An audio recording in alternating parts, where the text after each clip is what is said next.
안녕하세요. 나이트 시네마입니다. 이렇게 또 죄송한 말씀을 드려야 될 것 같은데 제가 지금 목감기가 심하게 걸려가지고요. 컨디션은 정상인데 목소리가 지금 제대로 나오고 있지 않습니다.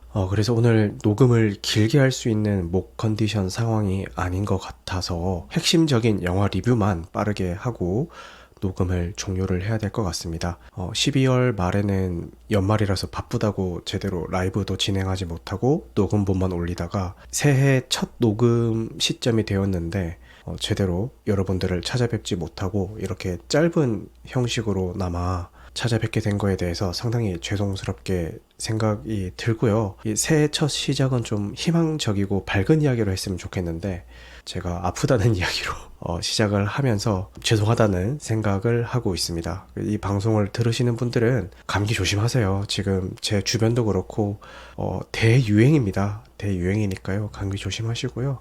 아무쪼록 건강하셨으면 좋겠습니다. 이 방송을 들으시는 분들의 2025년은 고마워, 축하해, 사랑해 라는 말을 더 자주 하고 더 자주 들을 수 있는 그런 해가 되길 바라면서 오늘은 감상했던 작품 리뷰만 빠르게 진행을 해보도록 하겠습니다.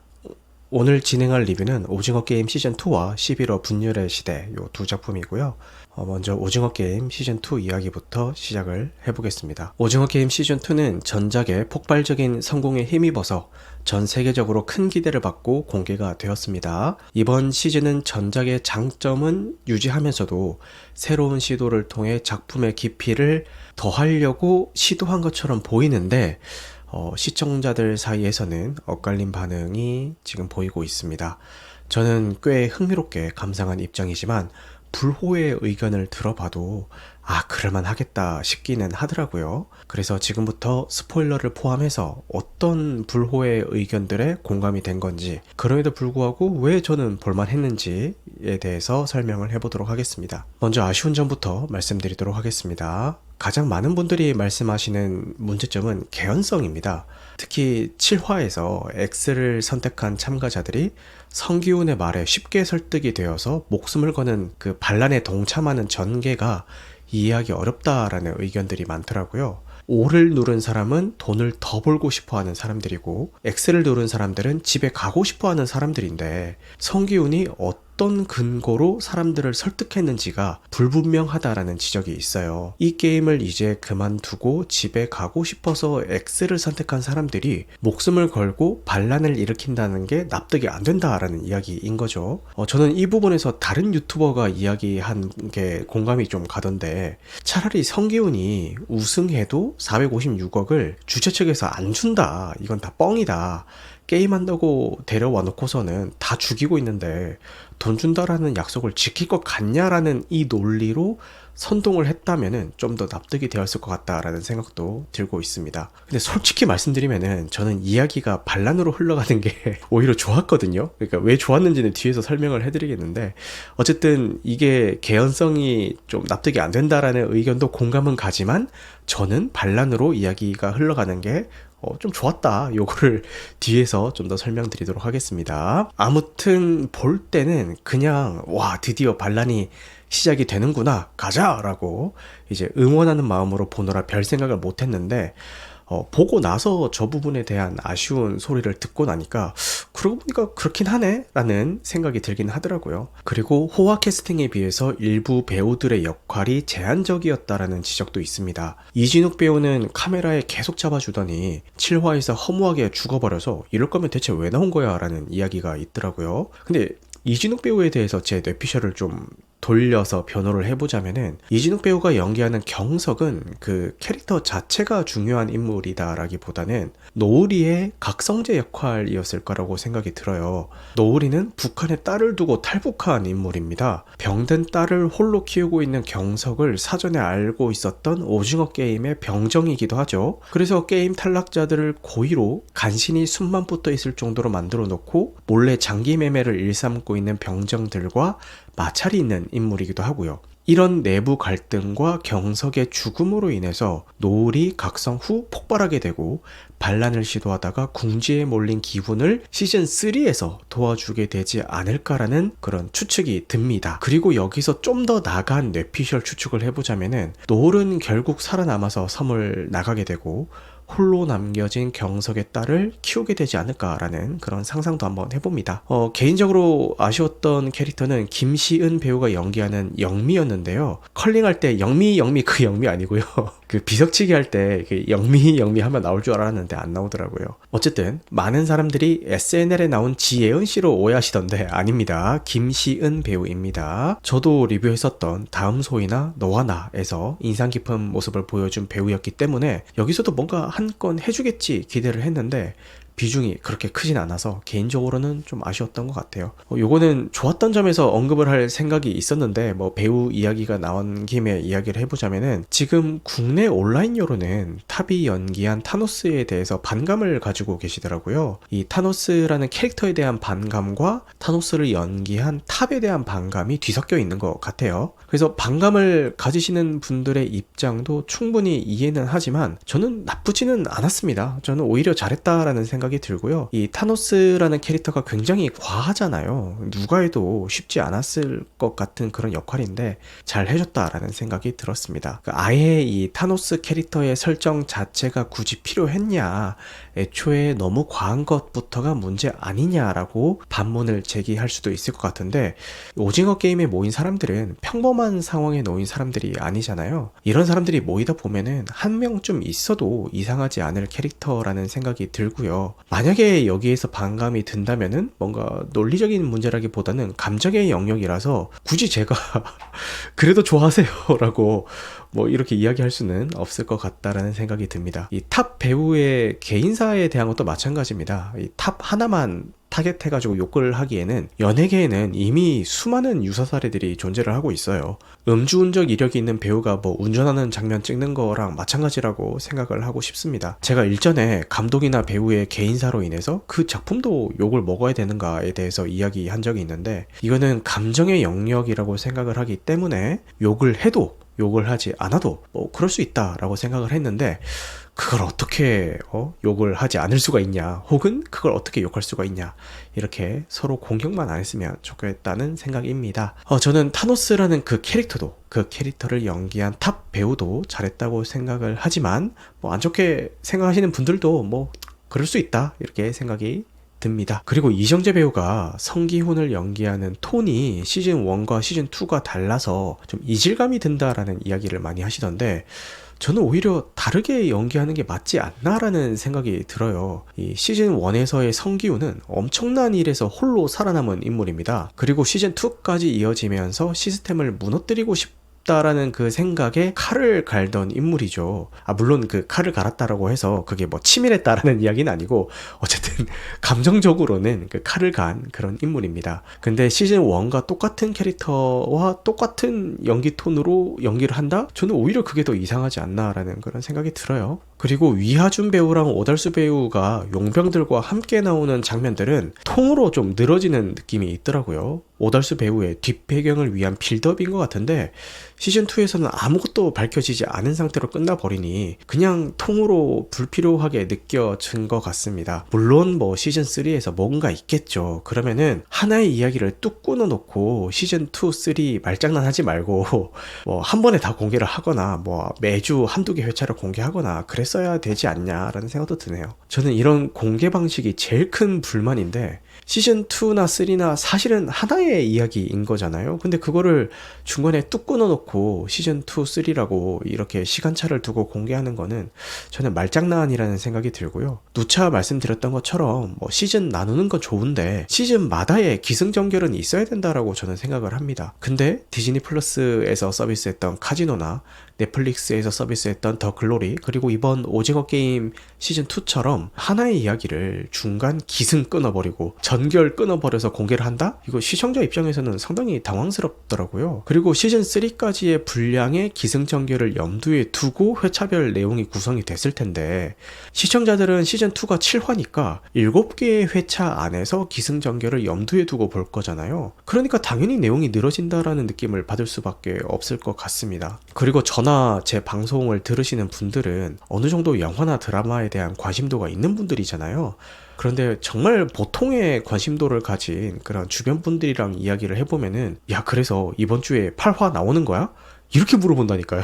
아마도 앞으로 이런 식의 공개 방식이 많이 사용이 될 것 같기는 한데 개인적으로는 정말 사라져야 될 방식이라고 생각이 들고요. 저는 이 작품 자체에 대한 것보다는 이런 공개 방식이 제일 열받았던 것 같습니다. 자, 아쉬웠던 부분은 여기까지 하고 지금부터 그럼에도 왜 좋았는지에 대해서 이야기를 해보겠습니다. 먼저 아까 아쉬웠던 캐릭터들에 대해서 이야기를 했으니 이제 좋았던 배우나 캐릭터에 대해서 이야기를 해보겠습니다. 가장 좋았던 거는 딱지남을 연기한 공유 배우입니다. 이건 저뿐만 아니라 많은 분들이 뽑으시더라고요. 이 최대 수혜자는 공유 배우라고 이제 많이들 얘기를 하시던데 맨날 카누 CF 이미지만 있다가 이번에 사이코패스 연기를 보여주는데 와 진짜 잘 하더라고요. 이제는 젠틀한 이미지 말고 이런 악역도 많이 해줬으면 좋겠다라는 그런 생각이 들었습니다. 이 딱지남이 노숙자들에게 내미는 빵과 복권도 좀 인상이 깊었는데 당장 닥친 허기를 해결할 것인지 허상이 될지도 모르는 한탕을 선택을 할 것인지 이 극 초반의 이 장면을 통해서 시즌2는 투표의 중요성에 대해서 이야기할 거다라고 마치 선전포고를 하고 있는 것 같았습니다. 그리고 강하늘 배우가 연기하는 강대호도 좋았어요. 이 7화에서 총격전이 벌어지자 탄창을 확보하러 후퇴했던 대호가 패닉에 빠지는 모습이 보여지는데 사람들이 답답하다고 욕하더라고요. 근데 저는 오히려 이게 제일 일반적인 반응이 아닐까라는 생각이 들었습니다. 아무리 대한민국 남자들이 군필이 많다고 해도 저렇게 실전 상황이 벌어졌는데 용감하게 나가서 총질하는 게 더 이상한 거 아니에요? 오히려 대호처럼 패닉에 빠지는 게 정상이 아닌가 싶었습니다. 그래서 대호에게 좀 더 감정이입이 됐던 것 같아요. 이 대호와 관련해서 이야기를 좀 더 이어나가 보자면은 이 7화에서 X를 선택한 인물들이 시스템에 반기를 들잖아요. 앞서 말씀드린 아쉬운 부분에서 사람들이 왜 반란에 동조했는지 설득력이 부족하다라는 이야기를 했던 것 같은데 그럼에도 제가 이 반란이 좋았던 이유는 애초에 이 작품은 반란이 일어날 것이라는 것을 정해놓고 달리는 작품이었기 때문이에요. 그래서 저는 개연성을 생각한다기보다는 일어날 일이 일어났다라고 받아들이면서 봤던 것 같습니다. 이런 식으로 반란을 일으키지 않을 거였으면은 성기훈이 굳이 다시 오징어 게임에 참여할 이유는 없었을 거라고 보고요. 물론 그 과정에서 개연성까지 갖췄더라면 더 좋았겠지만 저는 민초의 반란이 드디어 일어났구나 가자를 속으로 외치면서 흥미진진하게 봤던 것 같습니다. 7화에서의 반란이 민초의 난이라고 봤을 때 패닉에 빠져서 벌벌 떨고 있는 대호를 보면서 주워들은 이야기가 있는데 이 가족들과 함께 카페에 갔는데 뒷자리에 분들이 마침 오징어 게임 이야기를 하고 계시더라고요. 그때 딱 마침 7화 이야기를 하면서 사람들이 반란을 일으키는 모습이 마치 계엄 선포가 됐을 때 위험을 무릅쓰고 국회 앞으로 달려간 사람들과 그 추운 날씨에도 탄핵 집회에 나간 사람들이 연상이 되더라라고 이야기를 하더라고요. 그리고 대호가 벌벌 떠는 모습을 보면서 마치 나를 보는 것 같더라라고 말씀을 하였습니다. 온갖 위험을 무릅쓰고 저렇게 행동하는 사람들도 있는데 나는 그저 내 한 몸 살이면서 집에서 그런 영상이나 글에 좋아요를 누른 것밖에는 할 수 있는 게 없더라 이런 이야기를 뒤에서 나누고 계시더라고요. 물론 이분의 이야기가 이 작품에 100%다 들어맞는다라고 볼 수는 없지만 어떤 심정에서 하는 말씀인지는 공감이 되더라고요. 그래서 좀 더 이 대호의 서사가 좀 정이 갔던 것 같습니다. 그리고 성기훈이 아지트로 모텔을 선택했다라는 것도 좀 신선했어요. 이게 얼마나 현실성 있는 선택인지는 잘 모르겠지만 그냥 신선했습니다. 어떻게 저런 생각을 했지? 라는 생각이 들고 이 CCTV를 사방에 설치해도 되고 주거도 해결이 되고 이리저리 손보면은 공간 활용성도 높고 요새로 삼기에는 딱이라는 생각이 들더라고요. 제일 좋았던 것은 O와 X로 나뉜 극단적인 선택의 상황을 통해서 현대사회의 양극화와 같은 갈등 구조를 풍자했다는 겁니다. 계속하기를 원하는 O와 중단하기를 원하는 X를 나눠놓고 갈등을 부추기고 유혈 사태가 벌어지는데도 어느 정도는 방관하고 있는 모습을 보여주는데 현대사회를 그대로 풍자하고 있다라는 생각이 들더라고요. 참가자들은 누가 O고 누가 X냐, 즉 당장 눈앞에 아군과 적군이 중요하지 상대를 아군이나 적군으로 보이게 만드는 시스템에 대해서는 의문을 품지 않거든요. 시즌2에서는 이거를 보여주고 싶었던 것 같아요. 이 과정에서 자본주의적인 착취, 도덕적 타락, 계급 불평등 등 여러 가지를 묘사한 게 좋았습니다. 유일하게 그걸 눈치채고 반란을 일으킨 게 성기훈이고 민초들의 힘만으로는 시스템을 전복시키는 게 쉽지 않다라는 것을 보여주면서 시즌2가 마무리가 되죠. 시즌3에서는 이거를 어떻게 마무리 지을지는 지켜봐야겠지만 아마도 성기훈이 즉결 처형을 받는다기보다는 다시 게임으로 돌아가게 될 것 같죠. 아무튼 이 과정에서 개연성이 촘촘해지 못했다라는 거는 저도 뭐 공감은 됩니다만 감독이 보여주려던 게 확실했기 때문에 저는 흥미진진하게 볼 수 있었던 것 같습니다. 시즌3가 어떻게 진행될지는 아직 아무도 모르는 거지만 다시 게임으로 돌아간 성기훈은 이런저런 고비 끝에 오영일과 파이널 라운드에 진출하게 되고 둘 중 하나는 죽어야 되는 게임을 진행하게 될 것 같네요. 7화 쿠키 영상에 나온 영희와 철수에 대한 추측들도 재밌던데 줄넘기 썰이 있더라고요. 영희와 철수가 줄을 돌리는 단체 줄넘기인데 줄이 날카로운 재질로 되어 있어서 줄에 닿으면 잘려나가는 방식일 거다 뭐 이런 얘기도 있고 숨바꼭질 설도 있던데 철수가 움직이는 로봇이라서 숨어있는 참가자들을 찾아다니고 참가자를 찾게 되면은 바로 사살을 해버리는 그런 룰이 있는데 참가자가 겁에 질려서 도망가려고 하면은 움직임을 감시한 영희 때문에 또 참가자가 저격당하게 되고 뭐 요런 추측도 있고요. 그리고 요게 좀 재밌던데 기차놀이 썰입니다. 철수와 영희가 양손을 맞잡고 터널처럼 있고 뭐 쉽게 얘기하면은 동동 동대문을 열어라 남남 남대문을 열어라 12시가 되면은 문을 닫는다 하고 잡히면은 그 잡힌 사람이 끔살이 되는 거죠. 요게 제일 좀 흥미로웠던 것 같습니다. 네, 정리를 해보자면은 오징어 게임 시즌2는 완성도와 재미 면에서는 호불호가 갈리고 있지만 화제성만큼은 확실히 입증한 작품이라는 생각이 듭니다. 공개 방식이 마음에 들진 않지만 결과적으로 저는 재밌게 봤고요.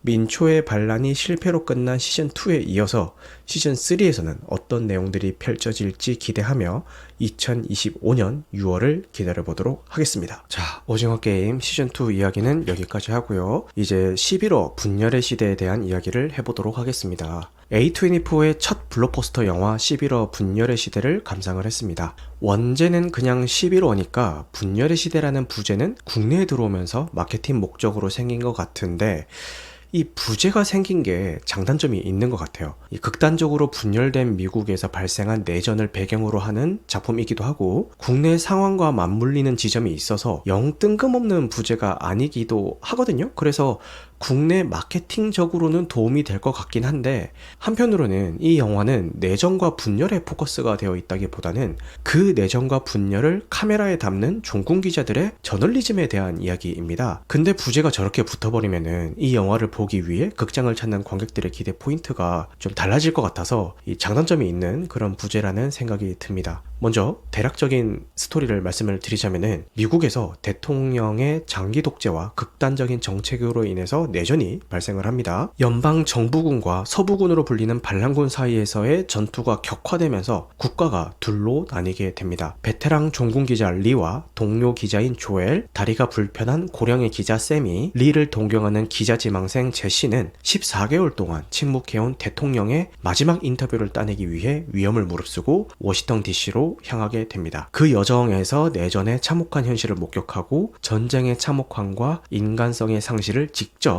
체험하게 됩니다. 그들은 과연 무사히 워싱턴 DC에 도착해서 대통령과 인터뷰를 할 수 있을까요? 영화 11호 분열의 시대입니다. 저는 흥미롭게 감상을 했고요. 어떤 점이 흥미로웠고 또 아쉬웠는지 스포일러를 포함해서 이야기해 보도록 하겠습니다. 가장 인상 깊었던 부분은 전쟁 장면입니다. 이 작품은 전쟁보다는 저널리즘에 포커스가 맞춰진 작품이긴 한데 아이러니하게도 전쟁 장면을 상당히 공들여서 찍었더라고요. 특히 사운드가 끝내줍니다. 제가 지식이 미천하여 전문 용어까지 사용해가면서 뭐 어떻게 설명해 드릴 순 없지만 이 총알이 빗발치고 여기저기서 포탄이 터지는 그 현장감을 정말 잘 구현을 해놨더라고요. 보통 총기 사운드가 인상 깊은 작품이라고 하면은 마이클만 감독의 히트를 떠올리는데 개인적으로는 그 작품을 뛰어넘었다라고 봐도 되지 않나 싶더라고요. 특히 영화의 마지막에 나오는 워싱턴 DC에서의 이 시가지 전투 장면은 그 부분만 따로 한 번 더 보고 싶다라는 생각이 들 정도였어요. 이거는 집에서 보는 VOD나 OTT로는 절대 느낄 수가 없습니다. 극장에서 보셔야 그 진가를 느끼실 수가 있을 겁니다. 그리고 인상 깊었던 거는 미국 사회의 극단적인 분열을 그린 부분입니다. 극중에서는 미국을 그리고 있지만 이거를 한국어로 치환해서 생각해봐도 맥이 다 통하더라고요. 특히 두 가지 묘사가 인상이 깊었어요. 깊었는데, 첫 번째는 빨간 선글라스 남입니다. 출신을 물어보고 미국인이라고 하니까 무슨 미국인이냐고 되묻죠. 이게 우리나라로 치환해서 생각해보자면은 저는 한국인입니다 라고 했을 때 어디 한국인? 이렇게 출신 지역을 묻는 것일 수도 있겠고, 아니면은 어느 정당을 지지하냐고 묻는 것일 수도 있겠죠. 같은 미국인, 즉 한국인 안에서도 서로를 갈라서 총구를 겨누는 모습을 이 장면에서 긴장감 있게 연출을 한 것 같습니다. 특히 홍콩 사람이라고 하니까 일말의 주저도 없이 방아쇠를 당겨버리는 모습에서 이민자들을 대하는 태도도 볼 수 있었던 것 같고요. 이 스펙타클 면에서는 앞서 말씀드린 이 후반부 시가지 전 장면이 최고였지만, 긴장감 면에서는 이 빨간 선글라스 남 장면이 최고였던 것 같아요. 두 번째는 저격수끼리의 대결 장면입니다. 주인공 일행이 여정을 떠나다가 저격을 받게 되고 몸을 숨기게 되는데, 주인공 일행을 저격하는 곳을 저격하는 그 저격수를 만나게 되죠. 그 저격수에게 저기 있는 저격수는 어느 쪽이냐고 물어보니까 모른다는 거예요. 그런 건 상관없다. 그냥 내가 공격을 받았다는 게 중요하다. 이런 뉘앙스로 대답을 하더라고요. 이 분열이 장기화가 되면서 피하 식별조차 무의미해진 현실을 보여주는 것 같아서 씁쓸하더라고요. 지금 한국도 그렇잖아요. 정치 이념이나 지역 성별 등의 갈등이 심화되고 있는데, 이게 장기화가 되다 보면은 이제는 그들끼리도 누가 아군인지 적군인지 구분하지 못하고 그냥 자기들 마음에 안 들면은 무조건 좌표 찍고 공격하고 그런 양상을 보여주잖아요. 그거를 이 장면을 통해 표현을 해줬던 것 같아요. 그리고 이 장면에서 한 가지 더 인상 깊었던 게 있는데, 저격수를 피해서 바닥에 몸을 붙이고 있던 리가 바닥에 있는 풀과 꽃들을 멍하니 바라보는 장면이 나옵니다. 처음에는 별 생각 없는 장면이었는데 영화를 끝까지 다 보고 나서 느낀 점은, 죽고 죽이는 전쟁터 속에서 굴러오던 리도 사실은 그 누구보다 평화를 바라보고 싶었던 인물이 아닌가라는 생각이 들더라고요. 대사로도 나오잖아요. 우리가 전쟁터를 찍는 이유는 이 참상을 널리 알리고 비극을 막기 위해서다라고. 영화상에서는 누구보다도 냉정한 사람처럼 묘사가 되지만 사실 그녀는 누구보다도 평화를 원하는 사람이었던 거죠. 이는 뒤로 갈수록 리는 점점 인간성을 되찾고 제시는 점점 인간성보다는 차갑고 냉혹한 종군기자스러워지는 모습으로 설명이 됩니다. 워싱턴 DC 시가전 장면에서 리가 패닉에 빠지는 모습을 보고 당황스러워 하시는 분들이 많으시던데, 앞서 말씀드린 이 들판의 꽃을 바라보는 장면부터 동료들의 죽음을 거치면서 점점 인간성을 되찾게 되는 모습을 보여준 것 같았어요. 그리고 원칙적으로는 굳이 살려줄 필요가 없었던 제시도 리가 몸을 던져서 살려주게 되고 본인이 대신 죽게 되는 인간적인 모습으로 최후를 맞이하게 되는 거죠. 이런 리를 연기하는 커스틴 던스트의 연기가 굉장히 좋았습니다. 찔러도 피 한 방울 안 나올 것 같은 인물이 뒤로 갈수록 점점 변하는 모습을 연기하는데 상당히 몰입되게 하더라고요. 그리고 앞서 말씀드렸던 빨간 선글라스 남이 이 커스틴 던스트의 실제 남편인 제시 플레먼스였더라고요. 여기서는 커스틴 던스트의 부탁으로 카메오로 나온 거라고 하던데, 짧은 등장이었음에도 강렬한 인상을 남겨줍니다. 국내에서는 나르코스의 파블로로 알려져 있는 와그너 모라의 연기도 좋았고, 저한테는 드니빌레브 감독의 듄 시리즈에서 눈 옆으로 깜빡이는 예언자 역으로 기억되고 있는 스티븐 맥킬리 핸더슨 배우도 노장 기자 역을 잘 소화를 해준 것 같습니다. 에일리언 로물로스에서 주연을 맡아서 얼굴을 알린 켈리 스페니의 연기가 특히 인상이 깊었는데, 처음에는 조금만 긴장되는 상황이 생겨도 벌벌 떨면서 패닉에 빠지던 제시가 워싱턴 DC에 다다랐을 때는 군인들이 제발 좀 걸리적거리지 말라고 말릴 정도로 적극적인 모습이 되는 것도 인상이 깊었고, 특히 마지막에 본인 대신에 죽음을 맞이하는 리를 보면서 슬퍼한다기보다는 바로 다시 전쟁의 모습을 카메라에 담기 위해 다음 목적지로 향하는 모습에서 리가 가지고 있던 차갑고도 냉정한 종군기자의 프로의식을 그대로 물려받았구나 라는 생각이 들었습니다. 세미도 리에게 제시를 보면 리의 옛날 모습이 생각난다 이런 식으로 얘기하기도 하죠. 이 빨간 선글라스 남에게 위기에 처해 있던 일행을 가장 나이가 많은 세미가 목숨을 바쳐가며 구해주고, 위기에 처한 제시를 리가 목숨을 바쳐서 구해주는 모습에서 기자 정신의 세대 교체와 전승을 보여주는 것 같기도 했습니다. 아쉬웠던 점에 대해서 이야기를 하자면 마케팅입니다. 계속 말씀드리는 것처럼 이 영화는 기자들의 여정을 통해서 저널리즘을 보여주는 작품이에요. 근데 너무 전쟁 영화처럼 마케팅이 되고 있어가지고, 물론 전쟁 장면 훌륭하게 찍었죠. 근데 그게 주는 아니거든요. 그 훌륭하게 구현된 전쟁터 안에서 기자들이 어떤 행동을 하는지가 중요한 건데, 그래서 전쟁 영화를 기대하고 극장을 찾으시는 분들은 좀 당황할 수도 있겠다 이런 생각이 들었어요. 그리고 왜 내전이 일어나게 되었고 어쩌다가 이렇게까지 상황이 장기화가 되면서 심각해졌는지에 대한 그 배경 설명이 없다는 게 조금 아쉬웠습니다. 사실 몰라도 보는 데는 큰 지장이 없긴 하거든요. 그냥 아무튼 지금 이런 상황이구나 하고 그냥 받아들이면 되는 문제긴 한데 그냥 이거는 개인적으로 궁금했어요. 어쩌다가 이렇게까지 됐나. 정리를 해보자면 11호 분열의 시대는 시의성 있는 주제와 저널리즘에 대한 묘사, 그리고 현실성 있는 전쟁 묘사로 몇 가지 아쉬운 점은 있지만 전반적으로 봤을 때는 흥미진진하게 감상할 수 있는 작품이었습니다. 특히 한국의 현 상황과 맞물려서 더욱더 크게 와닿은 면도 있기도 하고요. 우리 사회의 현실을 직시하고 우리의 총구는 혹은 우리의 렌즈는 어디를 조준하고 있고 우리는 방아쇠와 셔터를 어떻게 당길 것인지에 대해서 생각해 볼 수 있게 만들어주는 작품이었습니다. 아직 못 보신 분들은 극장에서 꼭 감상하시기를 추천드리겠습니다. 네, 오늘 목 상태가 너무 좋지 않아서 이렇게 녹음을 짧게만 하고 마무리를 할 건데 최대한 빨리 회복을 해서 다음에는 기존에 하던 그런 방송 형식으로 여러분들을 찾아뵙게 될 수 있기를 바라겠습니다. 저도 노력하겠습니다. 다시 한번 새해 첫 방송부터 이렇게 아프다는 이유로 짧게 방송을 마무리하는 것에 대해서 죄송하다는 말씀을 드리고요. 여러분들은 꼭 건강하셨으면 좋겠습니다. 끝까지 들어주셔서 너무너무 감사하고요. 오늘 방송한 내용은 편집 과정을 거쳐서 유튜브와 각종 팟캐스트 플랫폼에 업로드될 예정입니다. 영화 같은 밤 되시길 바라겠습니다. 감사합니다.